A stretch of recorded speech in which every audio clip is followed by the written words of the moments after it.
आता आठवड्यातून 2 दिवस वर्क फ्रॉम होम अनिवार्य. ऑफिसच्या वेळाही बदलणार.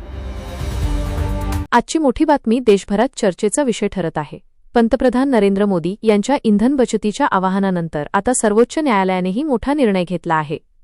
सुप्रीम कोर्टातील कर्मचारी आठवड्यातील 2 दिवस वर्क फ्रॉम होम करणार असून न्यायाधीश कार पुलिंग करून न्यायालयात जाणार आहेत. पेट्रोल आणि डिझेलची बचत करण्यासाठी केंद्र सरकारकडून देशभरात विविध उपाययोजना सुरू आहेत. याच पार्श्वभूमीवर शुक्रवारी सर्वोच्च न्यायालयाने नवीन मार्गदर्शक तत्त्वे जारी केली आहेत. या नव्या निर्णयानुसार सर्वोच्च न्यायालयातील प्रत्येक विभागातील कर्मचारी आठवड्यातून 2 दिवस घरून काम करतील.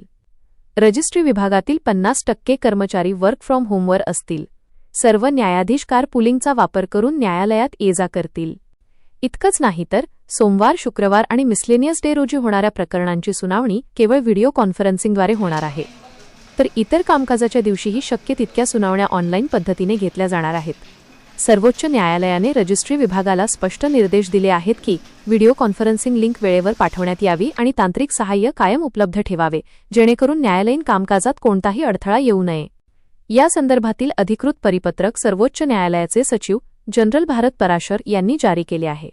पंतप्रधान मोदींच्या इंधन बचतीच्या आवाहनाचा परिणाम आता राज्यांमध्येही दिसून येत आहे.